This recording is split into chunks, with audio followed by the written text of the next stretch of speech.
ആയിരിക്കും എന്നെ കണ്ടിട്ടുണ്ടാവുക. ഫോൺ വിളിച്ചപ്പോഴാണെന്നുണ്ടെങ്കിൽ അത്രയും പരിചയമുള്ള ആളെ പോലെയാണ് എന്നോട് സംസാരിക്കുന്നത്. എൻ്റെ പെണ്ണെന്ന് തുടക്കത്തിൽ എൻ്റെ പെണ്ണെന്നും തേനേന്നും പാരേന്നും മുട്ടേന്നും ചക്കരേന്നൊക്കെ ഉണ്ടാവും. കല്യാണം കഴിഞ്ഞാലറിയാം തനി സ്വരൂപം എന്താന്നുള്ളത്. ഒരു പ്രാവശ്യം എല്ലാം അനുഭവിച്ചത് ആദ്യക്കപ്പോൾ എന്ത് കേട്ടാലും പേടിയാണ്, എന്ത് കണ്ടാലും പേടിയാണ്. ഇമ്മാന്റെ കുട്ടി മാറ്റിയ ഈ ഡ്രസ്സ് അല്ലാതെ വേറെ ഒരു ഡ്രസ്സും കിട്ടിയില്ല ഇമ്മാന്റെ കുട്ടിക്ക് ഇടാനേ. ഇതിനെന്താ കുഴപ്പമ്മ? ഇങ്ങനെ കണ്ടിട്ടേ വന്ന് ഇഷ്ടപ്പെടുകയാണെങ്കിൽ വന്ന് ഇഷ്ടപ്പെട്ടാൽ മതി. ലവിൻ അവ പറഞ്ഞ് ഇമ്മാന്റെ കുട്ടിക്ക് ആ മോൻ വിളിച്ചിന്നുള്ളത്. സംസാരമൊക്കെ എങ്ങനെയാണ്? നല്ലതുപോലെ തന്നെ അല്ലേ? കുഴപ്പമൊന്നുമില്ലമ്മ. ഇന്നെ കുറേ മുന്നേ പരിചയമുള്ള ആളെ മരിക്കാണ് മൂപ്പരാളെ വർത്താനം ഫോണിൽ കൂടെ. ഒരു പരിചയക്കുറവോ ഒരു ചടപ്പോ അങ്ങനത്തെ കാര്യമൊന്നുമില്ല. സംസാരിച്ചപ്പോൾ നല്ല കൂളായിട്ട് ഇനി എത്രയോ കാലം മുന്നേ അറിയണ പോലെയൊക്കെയുള്ള സംസാരമാണ് സംസാരിച്ചത്. അത് മോളെ വേറെ ഒന്നുകൊണ്ടല്ല ഈ പരിചയം പോലെ സംസാരിക്കണത്.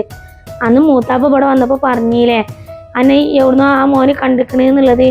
പറയാൻ പറ്റൂലല്ലോ എവിടുന്നാണ് കണ്ടിക്കണേ എന്താണെന്നൊന്നും. എന്നോടൊന്നും പറഞ്ഞിട്ടില്ലല്ലോ. ചിലപ്പോൾ അതായിരിക്കും എന്നോട് ഇങ്ങനെ പരിചയം പോലെ സംസാരിക്കണത്. അടുത്ത ആഴ്ചയെ ഇമ്മാൻ്റെ കുട്ടി പോവും. അവിടുന്ന് ഒരു കൊല്ലം കഴിഞ്ഞിട്ടുണ്ടെങ്കിൽ നമ്മൾ അവൻ്റെ കല്യാണവും ആവും. പിന്നെ ഇപ്പോൾ ഇവിടെ ആരും ഉണ്ടാവില്ല. ഇമ്മ ഒറ്റക്കായി.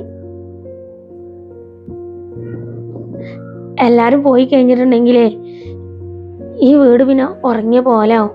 ഞാനും വല്യമ്മയും ഒറ്റപ്പെട്ട പോലാവും. ഇമ്മ കരുതുകയാണേ ഈ വീട് അങ്ങോട്ട് വിറ്റാലോ എന്നുള്ളത്. എന്താ വീട് വിൽക്ക? ഇത് വിൽക്കൊന്നും വേണ്ട. ഇത് വിറ്റിട്ടുണ്ടെന്നുണ്ടെങ്കിലേ പിന്നെ അവി ഞാൻ ഞങ്ങളുടെ വരവ് ഞങ്ങൾക്ക് സ്വന്തം എന്ന് പറയാനേ പിന്നെ എന്താ ഉള്ളത്? അല്ല ഇമ്മ ഈ വീട് വിറ്റിക്കാണ്ടേ ഇമ്മ എടുക്കാ പോക്ക്? ഇക്കോ അവക്കേ സ്വന്തം എന്ന് പറയാനേ ആകെപ്പാടെ ഈ വീട് മാത്രമേ ഉള്ളൂ. ഇതാണ്ട് വിൽക്കാന്നാണ് ഉമ്മ പറഞ്ഞത്. ഉമ്മ വീട് വിൽക്കാന്ന് പറയാനൊക്കെ എളുപ്പമാണ്.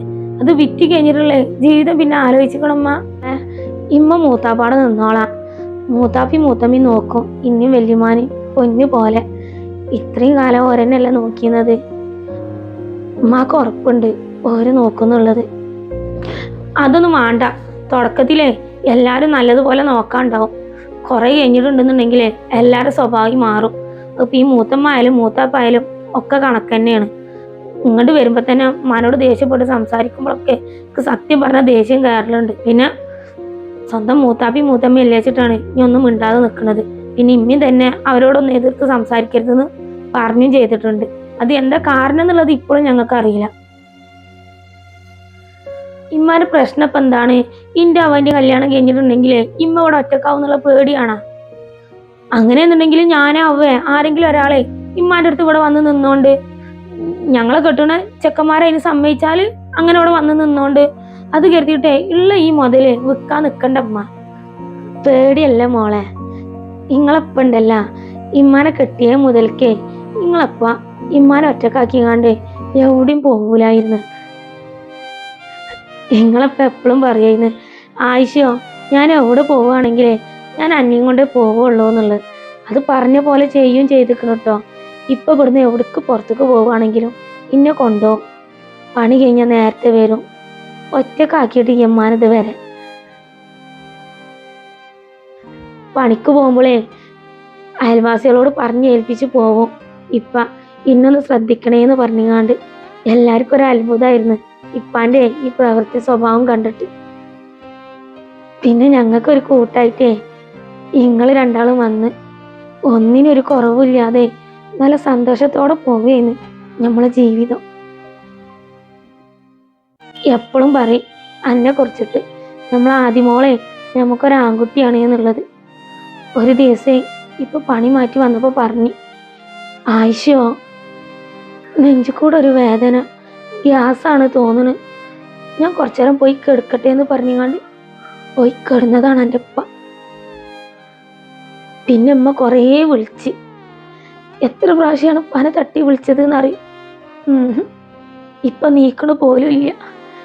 എല്ലായിടത്തേക്കും പോകുമ്പോ കൊണ്ടുവന്ന് പറഞ്ഞിട്ട് അന്ന് മാത്രം ഇപ്പം എന്നെ ഒറ്റക്കാക്കിയിട്ട് പോയി. ഇന്ന് എൻ്റെ ഇപ്പം പറ്റിച്ചിങ്ങാണ്ട് അങ്ങോട്ട് പോയി.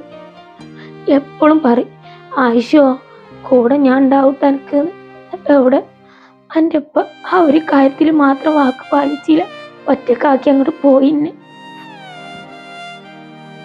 അന്ന് അനക്ക് 7 വയസ്സും നമ്മളവക്ക് 5 വയസ്സുമാണ്. പിന്നെ അങ്ങോട്ട് ഉമ്മാൻ്റെ കഷ്ടപ്പാടായിരുന്നു. ഇമ്മ അത്രയും കാലം അറിയാത്തേ കഷ്ടപ്പാട് പിന്നെ ഉമ്മ അങ്ങോട്ട് അറിഞ്ഞു തുടങ്ങി. കുറേ കഷ്ടപ്പെട്ട് നിങ്ങളെ നോക്കി വളർത്താൻ. എന്തിനു പറയണേ, നമ്മളെ കുടുംബക്കാർ പോലെ നിങ്ങളപ്പം മരിച്ചതിന് ശേഷം നമ്മളങ്ങോട്ട് ഒഴിവാക്കി. അതുവരെ എല്ലാവരും നമുക്കുണ്ടായിരുന്നു. വിരുന്ന് വരവ് പോക്ക് അവരെ കാര്യങ്ങൾ ഒരു മുറക്കും ഒന്നും കൂടാതെ എല്ലതും അത് ചെയ്തു കൊടുത്ത്. ഇപ്പം അതിൻ്റെ കാലം കഴിഞ്ഞപ്പോൾ കുടുംബക്കാർ നമ്മൾ ഈ 3 പെണ്ണുങ്ങളുണ്ടല്ലോ ജീവിച്ചോ മരിച്ചോ ഒന്നും അവർ നോക്കിയിട്ടില്ല, തിരിഞ്ഞു നോക്ക് പോലും ഇല്ല. എങ്ങനെയെങ്കിലും അങ്ങോട്ട് ജീവിച്ചോട്ടെ എന്ന് പറഞ്ഞിരുന്നത്. ഇമ്മ ആകണ്ട് ഒറ്റപ്പെട്ട പോലെ ഭ്രാന്തിന്റെ വക്കിൽ വരെ ഉമ്മക്ക് എത്തി. കാരണം ഇപ്പം എന്നെ കെട്ടിയ മുതൽക്കേ എല്ലാ കാര്യങ്ങളും ഇപ്പം ചെയ്തിട്ടേ ഇമ്മക്ക് ഒറ്റക്കൊന്നും ചെയ്യാനുള്ളൊരിതില്ല. എല്ലതും ഇപ്പം എന്നെല്ലാം നോക്കിയിരുന്നതും കൊണ്ടടന്നിരുന്നതും പെട്ടെന്ന് കണ്ടാണ് ഒരു ദിവസം എല്ലാം നഷ്ടപ്പെട്ടില്ല. ഉമ്മാക്ക് ഒറ്റപ്പെട്ട പോലായി. ഇമ്മങ്ങളോട് ഇത്രയും കാലം പറയാത്തൊരു കാര്യമുണ്ട്. ഇമ്മാക്ക് എന്താ ചെയ്യേണ്ടതെന്ന് അറിയാതെ സങ്കടമൊന്നും സഹിക്കാൻ വയ്യാതായപ്പോളെ ഇമ്മ ഒരു ദിവസം ഒരു പൊട്ടബുദ്ധിക്കണ്ട് തുനിഞ്ഞ് ഇങ്ങളെ രണ്ടാളെയും കൂട്ടിങ്ങാണ്ടേ ട്രെയിന് തലക്കാൻ പോയി. അപ്പത്തെ ഒരവസ്ഥയിൽ ഇമ്മക്ക് എന്താ ചെയ്യേണ്ടതെന്ന് അറിയില്ലായിരുന്നു. അങ്ങനെ ചെയ്യാൻ വേണ്ടി പോയതായിരുന്നു. ഇപ്പോ നമ്മളെ കാര്യം നോക്കണ മൂത്താപ്പി മൂത്തമ്മി വെല്ലിമി ഉണ്ടല്ലോ, അത് നമ്മളാരുമല്ല.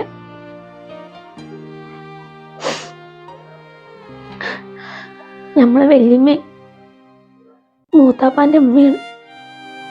പക്ഷെ നിങ്ങളോട് ഇത്രയും കാലം മറച്ചു വെച്ചത് എന്താണെന്നറിയാം. പറയണ്ടെന്ന് അവർ പറഞ്ഞത് തന്നെയാണ്. നിങ്ങൾ അന്യരെ പോലെ കാണും കരുതിയിട്ട്.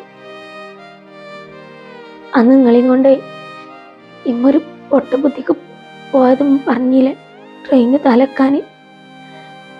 അന്ന് അള്ളാന്റെ കാവല് പോലെ മൂത്തമ്മ ഓടി വന്ന് രക്ഷിച്ചതാണ്. അല്ലാന്നുണ്ടെങ്കിൽ ഈ ഭൂമിയിൽ ഇപ്പൊ നമ്മളുണ്ടാവില്ലായിരുന്നു. മൂത്തമ്മ അന്ന് അവർക്കോ സിയാറത്തിന് അങ്ങോട്ട് പോകാൻ വേണ്ടി കണ്ട് ട്രെയിൻ കയറാൻ വേണ്ടി വന്നത്. മൂത്തമ്മ എപ്പോഴും പറയും, ഒരബായി ഇട്ട് 2 പൈത മക്കളെ കയ്യും പിടിച്ചിങ്ങാണ്ട് പോയത് മറക്കരുത് എന്ന് പറഞ്ഞിട്ട്, അങ്ങനത്തെ ഒരു പൊട്ടബുദ്ധിക്ക് നീ തുനിയരുത് എന്ന് പറഞ്ഞിട്ട്.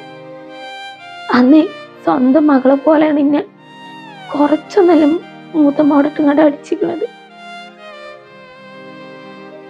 നമ്മളെ ശരിക്കുള്ള നാടേ ഇവിടെ അല്ല. നമ്മളെ ശരിക്കുള്ള നാട് കോഴിക്കോടാണ്. മൂത്തമ്മ വന്നേ ഇന്നെ കുറേ പിടിച്ചടിച്ച് ഈ 2 പൈത മക്കളെ മുഖം കണ്ടിട്ട് എനിക്ക് എങ്ങനെയൊക്കെ തോന്നിയെന്ന് അറിഞ്ഞിട്ട് അന്ന് കുറേ പൊട്ടിക്കരഞ്ഞിട്ട് മൂത്തമ്മാനോട് എല്ലാ കാര്യങ്ങളും പറഞ്ഞു. അന്ന് ഏറ്റെടുത്തതാണ് മൂത്തമ്മയും മൂത്താപ്പിയും വെല്ലിമ്മയും നമ്മളെ. അന്ന് മുതൽ നമ്മുടെ എല്ലാ കാര്യങ്ങളും മൂത്തമ്മയും മൂത്താപ്പിയും നോക്കുന്നുണ്ട്. വെല്ലിമാനെ കൂട്ടായിട്ട് ഇവിടെ നിർത്തി തന്നും ചെയ്തു. സ്വന്തം കുടുംബക്കാരും കൂട്ടക്കാരും എൻ്റെ പെരക്കാരും ഇങ്ങളെ പാൻ്റെ പെരക്കാരും എല്ലാവരും നമ്മൾ ഒഴിവാക്കിയപ്പോഴേ നമുക്ക് പഠിച്ചവൻ്റെ കാവലായിട്ട് കിട്ടിയതാണ് ഈ മൂത്തമ്മാനി മൂത്താപ്പാനി വെല്ലിമാനി. അന്ന് മുതലേ ഇമ്മായിട്ട് വിളിച്ചു തുടങ്ങിയതാണ് മൂത്തമ്മാനി മൂത്താപ്പാനി. മൂത്തമ്മ മൂത്താപ്പാന്ന് എന്നോട് എപ്പോഴും ചോദിക്കും മൂത്തമ്മ എനിക്ക് എവിടുന്ന ഈ പേര് കിട്ടിയത്. അപ്പൊ ഉമ്മ പറയുന്നതാണ് നിങ്ങൾ എൻ്റെ മൂത്തമ്മയും മൂത്താപ്പിയാണ് എന്നുള്ളത്. അത് കേട്ട് നിങ്ങളും വിളിച്ചു തുടങ്ങി. നിങ്ങൾ ഈ പ്രായം വരെ എല്ലാ കാര്യങ്ങളും നോക്കിയത് മൂത്തമ്മി മൂത്താപ്പി തന്നെ ഇന്നേ വരെ ഒന്നിനും കണക്ക് പറഞ്ഞിട്ടില്ല. ദേഷ്യപ്പെടുമ്പോ എന്തെങ്കിലുമൊക്കെ എന്നിട്ട് പറഞ്ഞു പോകുന്നല്ലാതെ മനസ്സിൽ വെച്ചൊന്നും പറഞ്ഞിട്ടില്ല.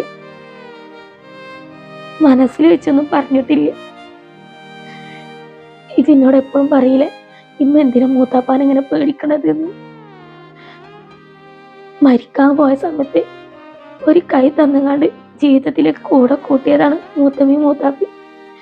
അവര് പറഞ്ഞതല്ലാതെ ഇമ്മ പിന്നെ വേറെ ആര് പറഞ്ഞതാണ് കേൾക്കേണ്ടത്? പിന്നെ ഈ വീട് നമ്മളതല്ല, ഇത് മൂത്താപ്പ വെച്ച് തന്നതാണ് നമുക്ക് ഈ വീട്. എന്താ പറയല്, ഭൂമിയിലും നല്ല മനുഷ്യന്മാരുണ്ട് എന്നുള്ളതേ പഠിച്ചു കൺമുന്നിൽ കാണിച്ചു തന്നു. മൂത്താപ്പാനി, മൂത്തമ്മാനി, വല്യമ്മാനിയൊക്കെ. ഇതൊക്കെ അമ്മേ ഇത്രയും കാലം നിങ്ങളോട് പറയാതെ ഇപ്പൊ എന്തിനാ ഞാൻ പറഞ്ഞെന്നറിയാം. ആദ്യം ഇങ്ങനെയൊക്കെ നമ്മളെ നോക്കി വളർത്തിയ അവരുണ്ടല്ല ഉമ്മാന്റെ മക്കള് കണ്ണീര് കുടിപ്പിക്കരുതെന്ന് പറയാൻ വേണ്ടിയതാ. ഉമ്മാന്റെ മക്കളെ അറിയണം. കുറെ ദിവസമായി ഇങ്ങനെ മനസ്സിൽ വിചാരിക്കണം എന്നോട് അവനോട് എല്ലാ കാര്യങ്ങളും പറയണം എന്നുള്ളത്. ഇപ്പൊ മൂത്താപ്പ മെനക്കെട്ടുങ്ങാണ്ട് കല്യാണക്കാരും കൂടി കൊടുന്നു വന്നപ്പോഴേ ഇമ്മാന്റെ കുട്ടീനോട് പറയണം തോന്നി. ഇമ്മാന്റെ കുട്ടിയെ നമ്മളെ അവക്ക് വേണ്ടിയിട്ടാണ് ഈ കല്യാണത്തിന് സമ്മതിച്ചത്. ഇമ്മക്ക് നല്ല അറിയാം. പൂർണ്ണ സമ്മതമില്ല എന്നും അറിയാം എനിക്ക് ഈ കല്യാണത്തിന്. അന്നെ പറഞ്ഞിട്ടും കാര്യമില്ല. ഒരു കല്യാണം കഴിച്ചതോടെ ആ ജീവിതത്തിൽ ഉമ്മാന്റെ കുട്ടി അനുഭവിക്കാത്ത ഒന്നുമില്ല. ഇന്റെ ആളെ ഇനി ഒന്നിന്ന് ജീവിതം തുടങ്ങാണ്. ഇനി കിട്ടുന്ന ജീവിതം ഉണ്ടല്ല, ആ ജീവിതത്തില് ഇമ്മാന്റെ കുട്ടി പൊരുത്തപ്പെട്ട് ജീവിക്കണം. നമുക്ക് അന്നം തന്ന കൈക്കേ ഇനി നമ്മൾ കൊത്താൻ നിൽക്കരുത്. മനസ്സിലായാലും ഉമ്മാന്റെ കുട്ടിക്ക്? മൂത്താപ്പാനി മൂത്തമ്മാനി ഇനി സങ്കടത്തിലാക്കരുത് എന്നാ പറഞ്ഞത്. ഇല്ലമ്മ, ഇപ്പോഴാണ് മൂത്തമ്മാനോടും മൂത്താപ്പാനോടും ഇഷ്ടം കൂടിയത്. ഇങ്ങോട്ട് വരട്ടെ, കൊടുക്കുന്നുണ്ട് ഞാൻ രണ്ടാക്കും. ഇത്രയും കാലം എൻ്റെ അടുത്തുള്ളതൊക്കെ മറച്ചു വെച്ചേന്. അവനോട് പറഞ്ഞില്ലെങ്കിലും ഇമ്മാക്കും മൂത്താപ്പാക്കും മൂത്തമ്മാക്കും വല്യമ്മാക്കും എന്നോടൊരു വാക്ക് പറഞ്ഞുകൂടായിന്ന്. ഞാൻ എന്തോരം മനസ്സിലവരും വെറുപ്പ് വിചാരിച്ചിട്ടുണ്ട്. എല്ലാ കാര്യത്തിനും ഞങ്ങളങ്ങനെ ചീത്ത പറഞ്ഞതിന് ഒരൊറ്റ തവണ നിങ്ങൾക്ക് ഞങ്ങളോട് പറഞ്ഞുകൂടായിന്ന്. ഇതിപ്പോ കാര്യറിയാതെ ഞങ്ങൾ കുറയിന്. ഇങ്ങോട്ട് വരട്ടെ രണ്ടാളും, കൊടുക്കുന്നുണ്ട് ഞാൻ. ഇന്നെന്തായാലും വരില്ല. നിന്റെ ആളിതേ അവനോട് ഇപ്പൊ തന്നെ പറയാൻ നിൽക്കണ്ടട്ടാ. ഒരു ചെറിയ കുട്ടിയല്ലേ, അവൾക്ക് ഇതൊക്കെ അക്സെപ്റ്റ് ചെയ്യാൻ കുറച്ച് പാടാവും. കാരണം മൂത്താപ്പാനി ദേഷ്യം പിടിക്കുമ്പോഴേ എന്തെങ്കിലുമൊക്കെ പറഞ്ഞു പോണതാണ് അവൾ. മടിപ്പത്തിനൊന്നും ഇനി അവനോട് പറയണ്ടട്ടോ. അല്ല, അവളെവിടെ? ഇവിടെ ഒന്നും കാണാനില്ലല്ലോ. എല്ലാന്നുണ്ടെങ്കിൽ ഇവിടെ കിടന്ന് ഇങ്ങനെ ചില പലാച്ചിട്ട് ഇങ്ങനെ ചലിച്ചു കൂട്ടുമല്ലോ. എവിടേക്കോ പോയി? ഇത്രയും നേരം എൻ്റെ അടുത്ത് ഉണ്ടായിന്ന്, പുറത്തിട്ടുണ്ടാവും. ഒരാളെ വേഗം മാറ്റാൻ നോക്ക്, അവരിപ്പോ വരും. ഞാൻ നോക്ക്. ഇമ്മേ അടുക്കളയിൽ പോയിട്ടേ അവര് വരുമ്പോ കൊടുക്കാനുള്ളേ വെള്ളവും ചായ ഒക്കെ ഉണ്ടാക്കിയൊക്കെ. അവനെ കണ്ടാലേ അന്റെ അടുക്കളയ്ക്ക് വരാൻ പറയട്ടാ. ഒരു പണിക്കോളിന്നെ സഹായിക്കൂല. ഞാൻ മാറ്റിവിടും എൻ്റെ കുട്ടി. നല്ലോണം നോരുന്നിക്കാളാം.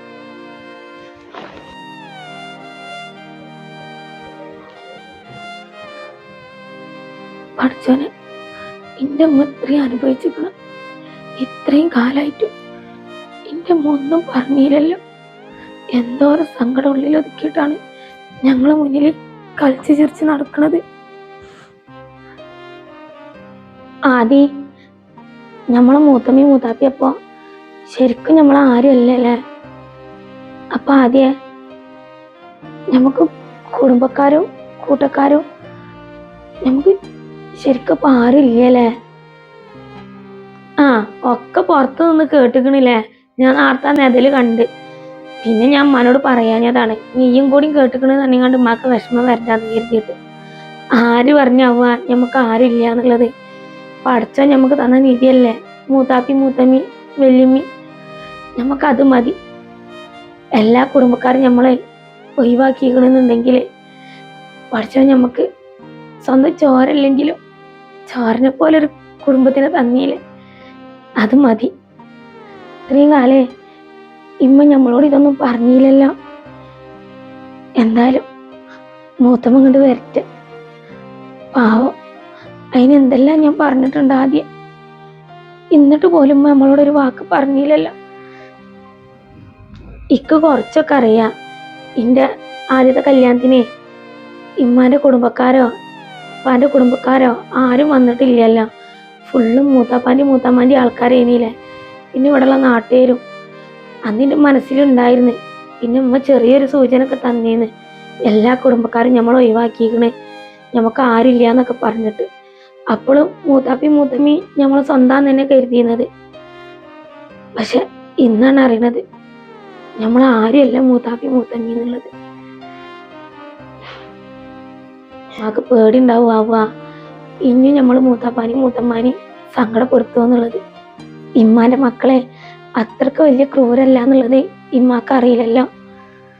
പിന്നെ ഉമ്മാന്റെ ഇപ്പത്തെ സങ്കടം എന്താന്നുള്ളത് എനിക്ക് നല്ല അറിയാം. എൻ്റെ കല്യാണം കഴിഞ്ഞിട്ടുണ്ടെങ്കിൽ ഞാൻ പറഞ്ഞില്ലേ എൻ്റെ ഈ ഒരു ഇഷ്ടം, അതിൻ്റെ ജീവിതത്തിൽ ഇനി എന്താവും ഏതാവും എന്നുള്ള പേടി വേവലാതി വേജാറാന്നുള്ളത് എനിക്ക് നല്ല അറിയാം. മൂത്താപ്പാക്കും മൂത്തമ്മാക്കും ഒരു പേര് ദോഷം നമ്മൾ ഉണ്ടാക്കും എന്നുള്ള ഒരു ഭയമാണ് എനിക്ക് നല്ല അറിയാം. അങ്ങനെ ഒരിക്കലും ഈ അവ ചെയ്യൂല. അത്ര വലിയ പൊട്ടത്തിയൊന്നല്ല ഈ അവ. ഞാൻ പോയിട്ട് നല്ലോണം ഒരുങ്ങട്ടെ. ഇത്താനെ കാണാനേ ഇപ്പൊ വരൂല അവര്. അപ്പൊ അനിയത്തിയായ ഞാനേ നല്ല ഒരുങ്ങി നിൽക്കണം. അതാണ് അതിന്റെ പോളിസി. ആ പിന്നെ ആദ്യ അഫ്സലിക്കാന്റെ സംസാരത്തില് എനിക്ക് എന്താ തോന്നുന്നത്? കലിപ്പാണോ അതോ പാവാണോ ആള്? ഒരു നേരല്ല അവ ഞാൻ അഫ്സലിനോട് സംസാരിച്ചിട്ടുള്ളൂ. അപ്പോൾ ഇതിന് എങ്ങനെ എനിക്ക് അവന്റെ സ്വഭാവം എങ്ങനെയാണ് എന്താണെന്നൊക്കെ അറിയാം. കൂടെ ജീവിക്കുമ്പോൾ അറിയാം എന്താണ് സ്വഭാവം ഏതാണ് സ്വഭാവം എന്നൊക്കെ. എന്തായാലും ഇന്ന് ഇങ്ങോട്ട് വരുന്നുണ്ടല്ലോ, അപ്പം അറിയാം. അപ്പം ഞാൻ എന്നോട് പറഞ്ഞിട്ടുണ്ട് ഇന്നതാണ് സ്വഭാവം എന്നൊക്കെ. അവളൊരു അളിയനും കൂടി വന്നിക്കണം. ഫോട്ടത്തിലൊക്കെ കാണുമ്പോഴേ ഒരു പാവാണ്. ഇന്നെന്തായാലും വരൂലേ, അപ്പം ഇക്കൊന്ന് സംസാരിക്കണം എൻ്റെ അളിയനോട്. ചിലപ്പോ ഇത്താൻ്റെ ഭാഗ്യാവും അത്. ഇത്താനെ വേണ്ടാന്നണിങ്ങാണ്ടേ ഒരുത്തം പുറംകാലോട് തട്ടിയില്ലേ. ഒരാൾക്ക് വേണ്ടാത്തത് ഒരാൾക്ക് ചിലപ്പോൾ നിധിയായിരിക്കും.